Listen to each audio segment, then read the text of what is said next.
Diario de a bordo. Es el tercer vídeo que grabo en el día. ¿Conocéis el término batch cooking? Este término tan moderno, pero que en realidad ha existido toda la vida, el batch cooking, que tú coges en tu día libre y te haces la cocina, te haces los platos de toda la semana. Pues bien, yo estoy haciendo eso, estoy haciendo batch cooking de vídeos, estoy grabando vídeos para toda la semana, para semanas, los voy a meter en un tupper, los voy a meter en el congelador y los iré sacando según me vayan haciendo falta. Así que ya tengo hoy la cabeza que no sé ni dónde estoy, no sé ni qué vídeo voy a grabar. Vamos con el vídeo de hoy, que sea el que toque, que ya no sé ni cuál es, ahora lo veré. Hola, ¿qué tal? Venid conmigo si queréis vivir, bienvenidos a Contraplano, el canal de cine hecho del material con que se forjan los sueños. Bienvenidos a la cuarta edición de 5 películas imprescindibles, una sección que me encanta, yo creo que es la sección que más me gusta grabar. Ya os dije en el anterior vídeo que tenía la idea que me gustaría de vez en cuando hacer esta sección temática, ambientada, pues yo que sé, 5 películas imprescindibles españolas, 5 películas argentinas, 5 películas del neorrealismo, 5 películas de ciencia ficción del oeste, y en este caso vamos a hacer una especie de sección temática. Todo ha sido casualidad porque las películas que tenía pensadas para traer a esta sección ha coincidido que tenía 5 que eran de los años 60 y digo, pues bueno, voy a hacer una especie de especial años 60 y me encanta, de verdad que me encanta esta sección porque de alguna manera estamos configurando con 5 películas en cada vídeo de las mejores películas, de las que podrían ser, al menos para mí, las mejores películas de la historia del cine. Y en este caso os traigo un menú muy especial porque las 5 películas de las que voy a hablar bien podrían ser perfectamente la mejor película, las 5 mejores películas de la historia del cine. Si a mí me dijeran, estas 5 películas son las 5 mejores de la historia del cine, yo no pondría ningún pero, e incluso si me preguntaras cuáles son tus 5 películas favoritas de la historia del cine, pues mira, te podría decir estas 5 de las que voy a hablar y yo me quedaría tan ancho. Y en esta ocasión, agarraos que vienen curvas, vamos con todo un world tour porque vamos a hablar de una película francesa, una italiana, una japonesa, una española y una norteamericana, ya digo, las 5 de los años 60, y cojo mi claqueta. Pedazo de vídeo se viene, quedaros hasta el final porque es que vais a flipar con estos 5 peliculones, con estas 5 películas imprescindibles, parte 4, años 60. Y bueno, venga, vamos al trabajo, vamos al lío, que hay mucho que hacer, tengo muchas ganas de descubriros estos 5 peliculones. Empezamos con la película francesa de 1960, hablamos de La Evasión, Le Trois, de Jacques Becker, la última película del maestro Jacques Becker, un hombre que, uno de los grandes directores de, pues ya no solo de la historia del cine francés, sino de la historia del cine en general. Desgraciadamente no pudo ver ni siquiera estrenada su última película, que es su mejor película, su gran obra maestra, porque falleció de manera prematura. La verdad es que muy triste, a los 53 años de edad.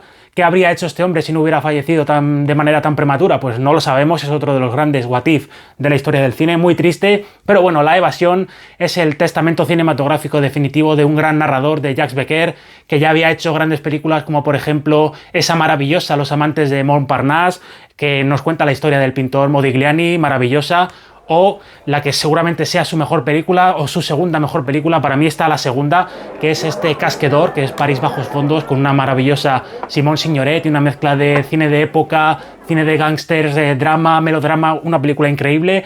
Pero bueno, para La Evasión vamos a hablar de, bueno, básicamente para mí la mejor película de la historia del género de evasiones, del género carcelario, que es un género, el de cárceles, el de evasiones, que es como el del boxeo, ¿no? Parece que no hay ninguna película mala, pues yo que sé, Cadena Perpetua, La Milla Verde, Fuga de Alcatraz, no sé, la lista de grandes películas del género de cárceles es interminable. Pues para mí La Evasión, Le Trois, es la mejor película, el pacto que decimos que en el cine, ¿no? Que es un pacto entre el creador de la película y el espectador, que tienes que creerte todo lo que pasa en la película y que tienes que aceptar los códigos, es completo en esta película. Durante más de 2 horas, durante las 2 horas de duración, estás completamente anulado como persona, estás completamente embobado, metido de lleno dentro de la narración, metido dentro de la celda, con estos 5 personajes descritos de manera increíble. Y es que la historia es muy sencilla, la película nos cuenta la historia de 4 presos que comparten celda y que un día se les une, les meten un 5.º preso en la celda, lo que no les hace nada de gracia. El preso interpretado por el actor Marc Michel no les hace nada de gracia porque los 4 inquilinos de la celda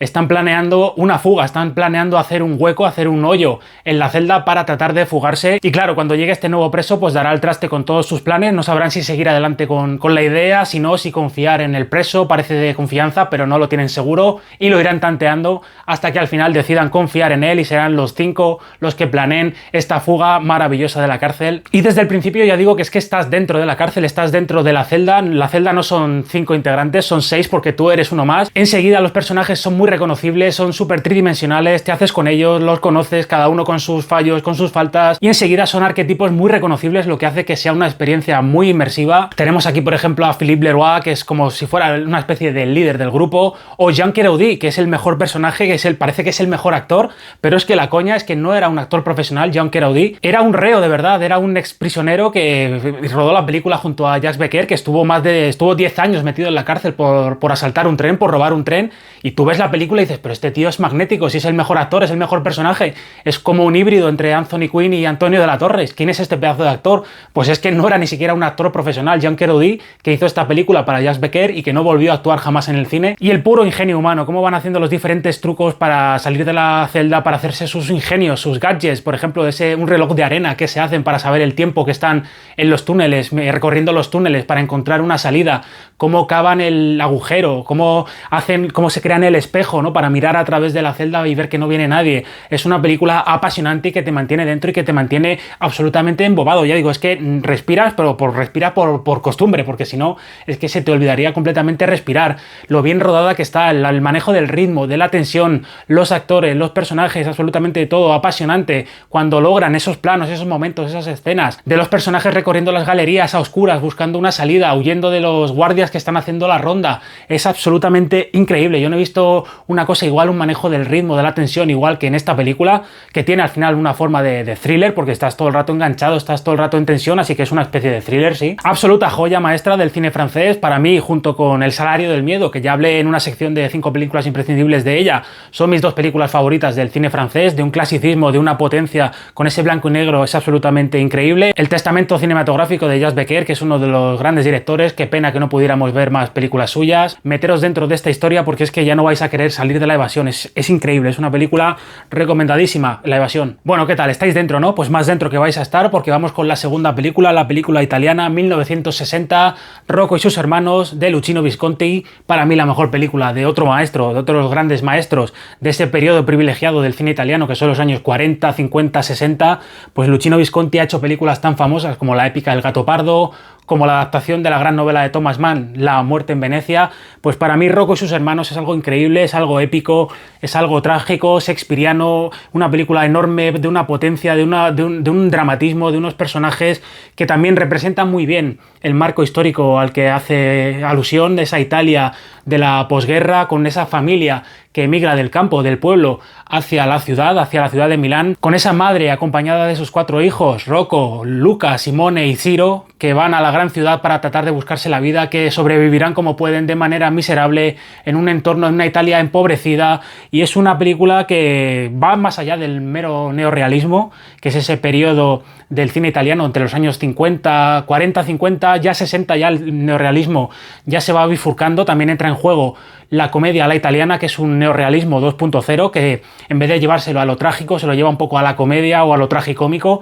Pues bien, esta película se erige en el periodo final del neorrealismo como, yo creo, su gran catedral, ¿no?, su gran monumento, que de hecho es bellísima la ciudad de Milán retratada bajo la cámara de Luchino Visconti, con las iglesias, con las catedrales, es una maravilla. Pues bien, esto es una historia épica que nos habla del cotidianismo, que es básicamente lo que es el neorrealismo, tratar de reflejar la vida, la sociedad de la época, pues esto haciéndolo todavía más grande, bigger than life, juntándolo con una historia épica, con un drama absolutamente terrorífico de William Shakespeare, con una película de prácticamente 3 horas de duración, en la que vamos a asistir al desarrollo de estos 4 chavales en la gran ciudad, cómo se irán haciendo un hueco, un camino, sobre todo siguiendo la historia de Rocco, del hermano al que interpreta a Alain Delon, que para mí nunca ha estado mejor como en esta película, que interpreta a Rocco, que es ese chico que se va haciendo poco a poco un nombre dentro del boxeo, un deporte, una disciplina a la que su hermano, al que interpreta a Renato Salvatori, que está genial, no ha podido triunfar, y Rocco se va haciendo un nombre y va ganándose poco a poco el odio de su hermano, al que interpreta a Salvatori, tanto por el tema romántico, que entrará una especie de triángulo romántico entre el personaje de Rocco, de Alain Delon, entre el personaje de Renato Salvatori y el personaje de Angie Ardot. Angie Ardot, que por cierto era la madre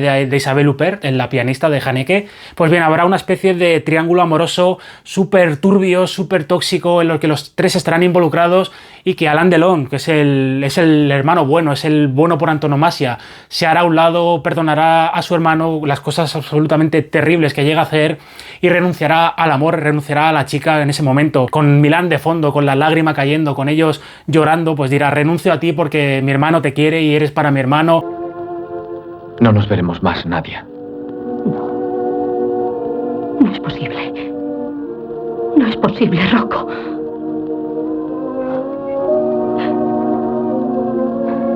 Pero si así lo quieres, te juro que te arrepentirás. Te arrepentirás y será tarde. Te odio, te odio, te odio, te odio. En una película que llega a ser también totalmente una tragedia griega, con este odio entre hermanos, este enfrentamiento entre los hermanos, unos que tratarán de mediar, otros será absolutamente irreconciliable, sobre todo por parte de Renato Salvatori, que será la oveja negra, el hermano descarriado que se llevará a cometer crímenes, llegará a ser totalmente marginal y será la desgracia de la familia.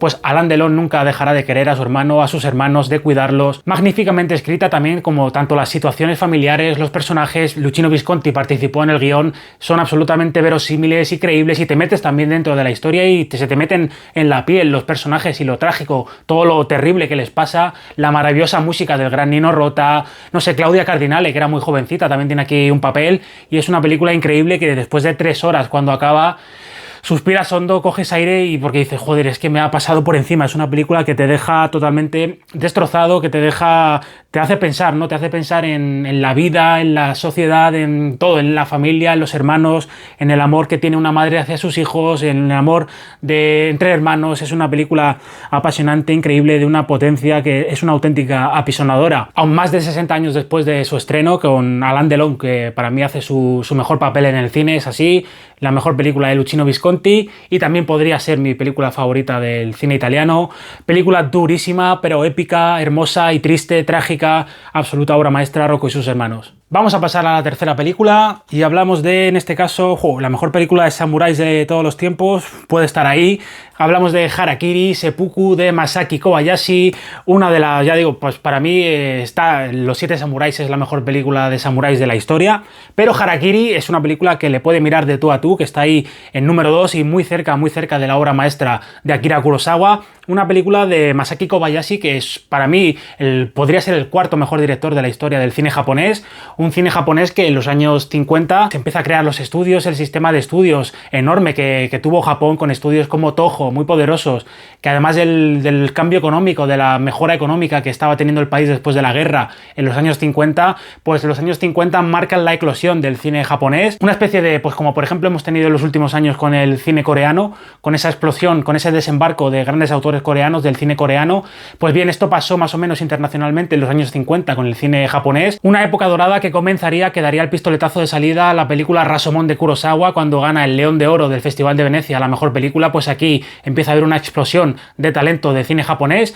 Y Masaki Kobayashi ya decía que si hablamos de los mejores directores de la historia del cine japonés, evidentemente pues está Akira Kurosawa y Yasujiro Ozu. Para mí son los 2 mejores directores de la historia del cine japonés, inamovibles. En número 3, por importancia, por magnitud, habría que poner a Mizoguchi, pero yo creo que en número 4 podría estar perfectamente Masaki Kobayashi, que no es tan conocido, pero que también tiene una serie de obras maestras increíbles más allá de Harakiri. Tiene una película épica en 3 partes de más de 9 horas que se llama La condición humana, donde reflexiona sobre la vida, sobre la guerra, sobre el antibelicismo, porque Kobayashi era un antibelicista que estuvo en la guerra chino-japonesa en Manchuria contra su voluntad, y allí vio el horror de la guerra. Tiene una película de episodios de fantasmas, de terror, que se llama El Más Allá, donde también está Tatsuya Nakadai, que era su actor fetiche. Tatsuya Nakadai y Kobayashi compartieron cartel, colaboraron en 11 películas juntos. Y tiene otra película de samuráis que es otra absoluta obra maestra del género, que podría ser la 3ª mejor película de la historia de samuráis, que es Samurai Rebellion, también basada en una novela del mismo escritor que Harakiri, y en este caso protagonizada por el león Toshiro Mifune, la gran estrella del cine japonés, que yo creo que Tatsuya Nakadai, evidentemente Toshiro Mifune es muy conocido, es muy potente, es esa fuerza, es esa, ¿no? Esa estrella, esa gran estrella del cine japonés, pero yo creo que en segundo lugar igualmente estaría Tatsuya Nakadai, un actor todoterreno maravilloso que en las películas de Kurosawa igual, lo mismo te interpretaba a un villano con pistola en la película de Yojimbo, que te interpretaba a un detective de policía, que luego hacía estas películas épicas como Kagemusa o como Ran, pues un actor absolutamente todoterreno que aquí hace su mejor interpretación, yo creo, en el cine, en esta absoluta obra maestra, reverenciada por todo el mundo, por las vanguardias, y una película cocida a fuego lento, con un tempo lento, pero que va funcionando, que funciona como un reloj, que te mete dentro de la historia de la trama, que funciona como una especie de relato de intriga, porque tenemos al personaje al que interpreta Nakadai, que es un Ronin, ¿no? Que el Ronin es un samurái sin amo, que estamos en un periodo en el siglo XVII, en un periodo de paz, y los samuráis pues no tienen trabajo en periodos de paz, y este personaje de Nakadai es un tipo miserable, que no tiene nada, que lo ha perdido todo, es un Ronin sin amo, sin dinero, sin nada, y se presenta dentro de una mansión, dentro de una gran casa, y les pide a los señores de la casa que le den un rincón que le permitan hacer el ritual del harakiri, que ya sabéis que es eso de coger la espada y rajarse como así, una cosa así, ¿no? El ritual del harakiri, que le dejen morir, a lo que pues los de la casa accederán y le dirán, hace unos días estuvo también aquí otro Ronin como tú, otro samurái, y le permitimos también hacerse el ritual del harakiri. Pues bueno, esto será el inicio de la película. El personaje de Nakadai nos irá contando en una superposición, porque la película va superponiendo capas de relatos por encima de la historia lineal, pues te va haciendo flashbacks que te va complementando la historia. Ya digo, de ahí que funcione como una especie de relato de intriga, porque Nakadai le dirá al señor de la casa que él conocía a ese samurái, a ese joven samurái que se quitó la vida de manera cruenta. La verdad es que es una escena bastante gore, con mucha sangre, también teniendo en cuenta la época, ¿no? Y el tipo de película que es una escena muy explícita para que tú trates de empatizar con esa muerte realmente horrible, donde los señores de la casa actuaron de manera terrible con un joven muy equivocado que luego se quiso arrepentir, que no se quiso quitar la vida y le obligaron a matarse con una espada de bambú de manera horrible. Pues bien, Nakadai dice que conoció a ese personaje y nos irá contando en flashbacks su propia vida, su relación con el personaje. También el personaje de Nakadai pedirá tener un padrino, que era lo habitual en los rituales del harakiri, ¿no? Que es el que te corta la cabeza una vez que te has rajado, que te has sacado las tripas, te has desentrañado, pues el padrino te corta la cabeza. Pedirá a un honorable samurái como padrino, pero ese tipo no está disponible, está indispuesto. Pedirá un segundo nombre que tampoco se encontrará disponible. Pedirá un tercer nombre que tampoco se encuentra disponible. De aquí la intriga, ¿no? Tanto conocer el pasado y la relación del personaje protagonista con el antiguo samurái muerto, y conocer qué ha pasado, por qué no se encuentran disponibles ninguno de estos 3 samuráis honorables. Es una película muy conocida que tiene más de 60 años, pero tampoco os la quiero destripar. Si no la habéis visto, quiero que os sorprenda, porque realmente la película sorprende y funciona muy bien todo el tempo con ese blanco y negro maravilloso de Kobayashi, cómo va haciendo esos zooms en los momentos de tensión. Con la música solo suena en momentos de impacto, no suena ahí esos tambores para acentuarte la tensión, para acentuarte una revelación, para acentuarte algo tremendo que ha pasado. La película tiene un tempo lento y es básicamente el personaje de Nakadai sentado de rodillas en un tatami contando la historia, pero también tiene escenas de acción, tiene escenas de batalla. Algunas de ellas se nos escamotean, ¿no? El relato nos las cuenta en media res, o algunas nos cuenta el final de la pelea, o nos cuenta el principio. Al final sí que habrá una gran lucha de espadas, y sobre todo la que yo creo que es la mejor escena de pelea de espadas de samuráis jamás rodada de la historia del cine, solamente con el sonido del viento soplando, que ruge el viento, que es una barbaridad, con el sonido de las espadas entrechocando, de los gritos, con ese Tatsuya Nakadai con los brazos en cruz defendiéndose. Y es una película igual, apasionante, que te bebes durante más de 2 horas, estás completamente anulado por la historia, por la calidad de las interpretaciones. Es increíble la tridimensionalidad, la humanidad y la serenidad que le da Nakadai a su personaje. La película se alzó también con el premio en Cannes, el premio especial del jurado a la mejor película, y si os gusta el cine de samurái, si no lo habéis visto, es una joya reverenciada en todo el mundo. Si os gusta el western, porque el cine de samuráis es un western, pero en vez de con pistolas, con espadas, absoluta obra maestra, cumbre del cine mundial. Vamos con la número 4, vamos con la película española, y que si antes decía con Rocco y sus hermanos que ambientaba muy bien la época, ¿no? Porque las películas son hijas de su época y de su tiempo y tratan de reflejar el tiempo en el que fueron creadas, pues yo creo que lo que consigue esta película, El mundo sigue, de Fernando Fernán Gómez, la gran obra maestra maldita de Fernando Fernán Gómez, es traspasar la barrera del cine y contar de manera perfecta ese cotidianismo, ¿no? Fernando Fernán Gómez se crió viendo películas neorrealistas de Sica, de Visconti, de todos estos grandes autores, del primer Fellini.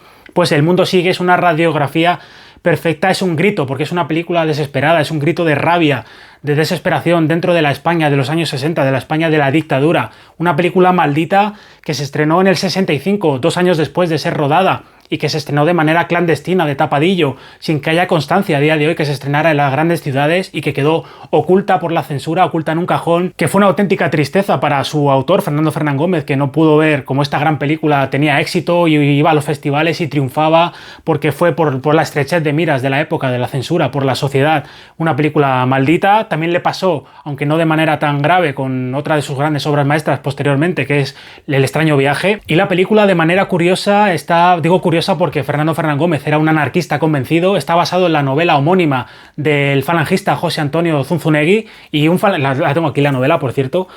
¿Era falangista? Sí, diréis, un falangista haciendo crítica social en la época del franquismo. Pues sí, porque había una especie de ala del falangismo que era muy disidente del régimen, de las ideas del régimen, que se desmarcó y que era muy crítico. Pues bien, aquí José Antonio Zunzunegui, que fue un autor muy prolífico, con mucha obra escrita, muy adorador de autores como Galdós. La novela, la verdad es que es una traslación bastante parecida a la de la película.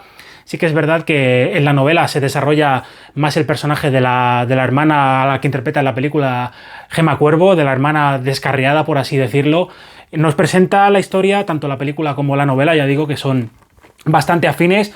Una historia desesperada en una España en la que todo era violencia, ¿no? Después de la guerra todo era violencia, los padres pegaban a las mujeres, los padres pegaban a las hijas, los maridos pegaban a las mujeres, había una violencia, había una pobreza, había una brutalidad tremenda en España, en Madrid en este caso, porque la película ambienta muy bien lo que es la ciudad de Madrid, casi puedes tocar la ciudad con las manos, es muy reconocible, y nos presenta una historia familiar en la que las dos hermanas protagonistas, Lina Canalejas y Gemma Cuervo, es terrible porque son dos hermanas y tienen un odio absoluto la una por la otra, una envidia a través de los años que se ha ido fraguando. Lina Canalejas, que es la hermana que había sido una estrella de la belleza, que había ganado concursos de belleza, a día de hoy pues malvive casada con el miserable, con el desgraciado de Fernando Fernán Gómez, que interpreta a Faustino, que es un padre ausente, que pasa de ella, de sus hijos, que se lo gasta todo en quinielas de fútbol, en apuestas. Y la otra hermana, que es, por así decirlo, la oveja negra, la indecente, la que se busca la vida, la que es muy echada para adelante. Esto todo el rato se están echando en cara pues lo fresca que es la una,